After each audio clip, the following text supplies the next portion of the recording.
I think, and I've had a lot of conversations with people about this, a big sticking point for a lot of people is that idea of why would a loving God allow this to happen, or uh, allow children to be starving, or send people to hell, or allow there to be so much pain in the world.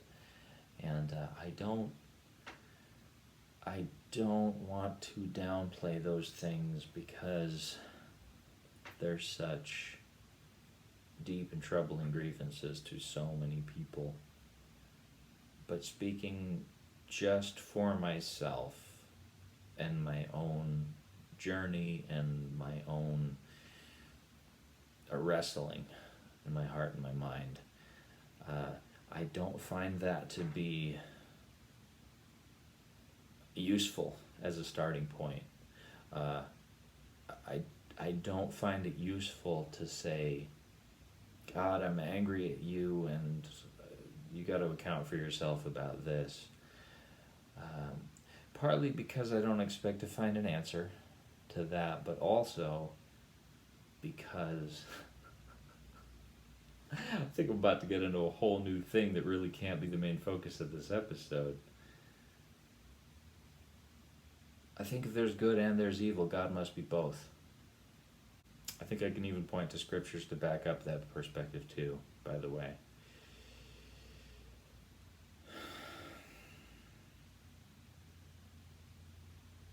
I think we have a very subjectively experienced idea of what equals good and what equals evil. It's good if your house no longer has to have a cockroach infestation. It wasn't all that good for the cockroaches who had to be exterminated.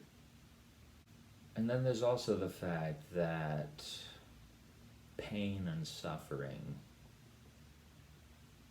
Wow, I'm bringing up all these things that need to be their own episodes.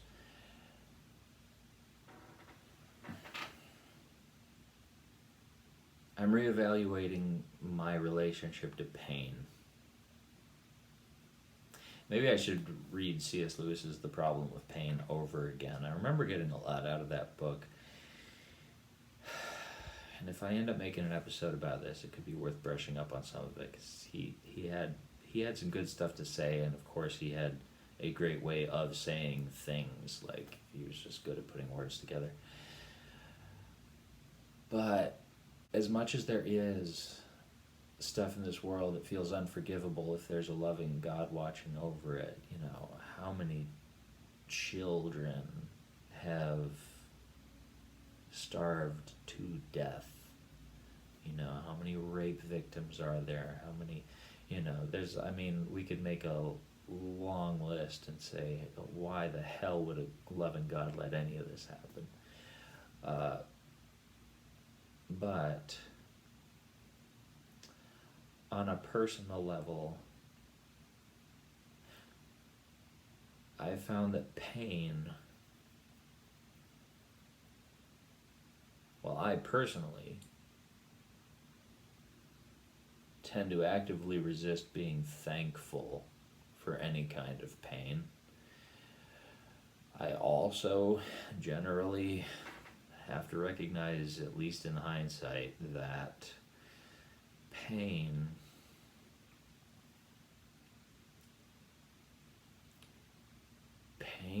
is quite a teacher.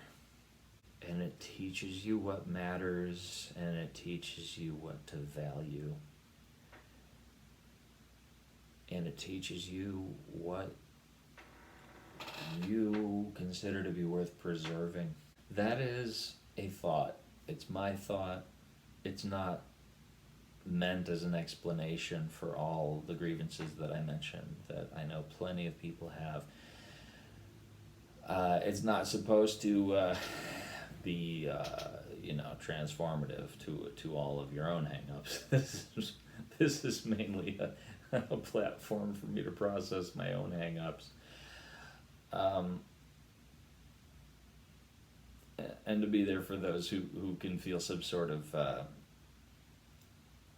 kinship in the turbulent wrestling that you have to do to make your way through any of this, to make meaning out of these deeper things that some of us just can't lay aside for very long at a time.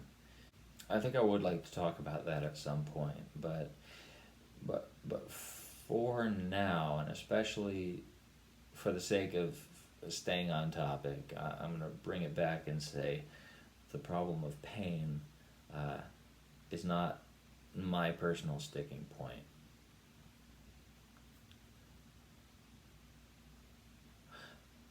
So to bring it back to the beginning,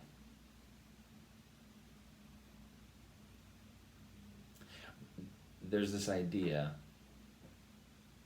of God, and let me do my best to make a general functioning definition for the sake of at least my videos, that I see the word God as kind of a placeholder for this mysterious consciousness that we can see even in genetics has its fingerprint on everything. Because have you ever looked up how much DNA we have in common with a banana? It seems like we came from the same stuff. And so, while it's more important to some of us than it is to others to even try to have some means of articulating this great mystery, let alone have a relationship with it, the fact is that some of us do have that driving curiosity and that desire to know and be known, which in and of itself I believe is worth paying attention to. So if God,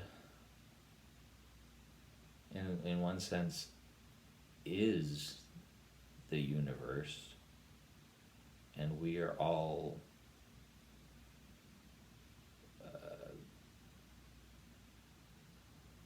small and interconnected manifestations that in some real way are part of God, or some might even like to say are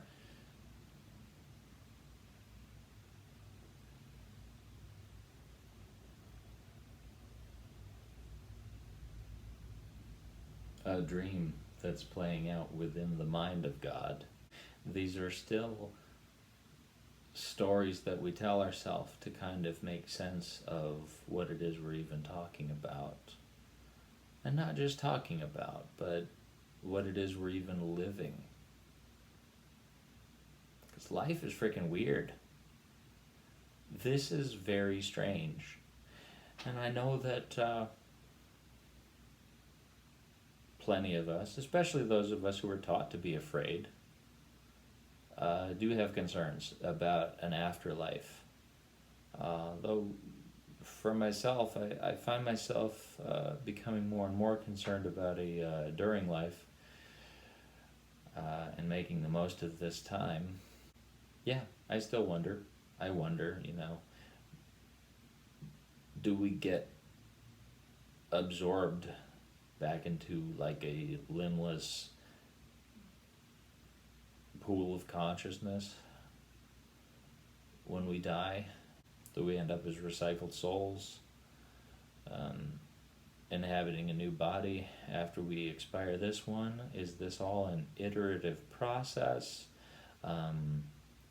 a specific type of evolution that it's like, now that we have computer science to even use to reach for an analogy for this, is this a program that has been running to improve itself over the course of time,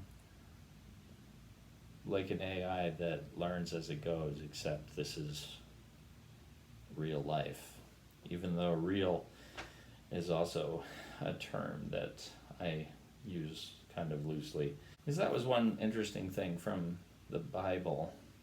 That idea that the things that are seen were not made of things that appear. That was written a long time before we had microscopes to observe cellular biology or microorganisms, well before there was any language for, subatomic particles. Which to some extent, like, that even makes me wonder, like,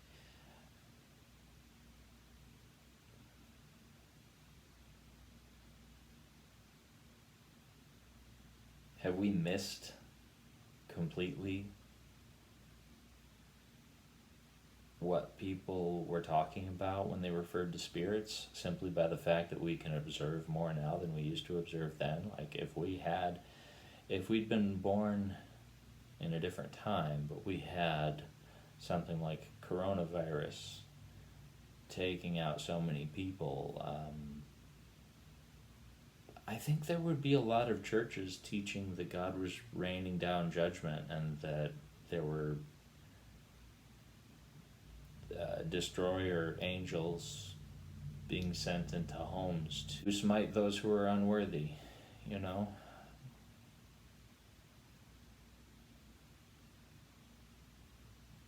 Some kind of a story would be told to try to make sense of it, and that might be the best that some people could reach for, that it was some huge call to repentance. You may think this is just my personality, and you may think this is just me projecting, but I would say there is an enduring part of me that does believe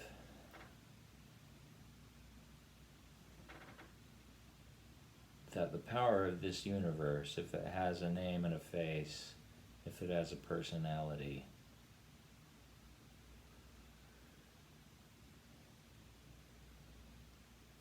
that it is loving, even if loving is not the only thing that it is. Especially because we all had to come from something.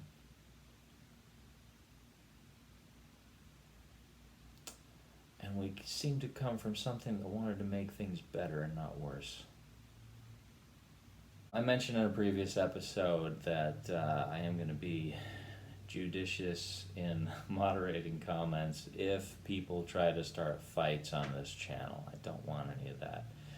But I would like this to be a safe place for people to share where they're at if they choose to, and to perhaps give voice to whatever their sticking point is, where they find themselves in deconstruction or reconstruction, or if you just find yourself in a state of chaos and you're bewildered by just the whole idea of spirituality or faith in general.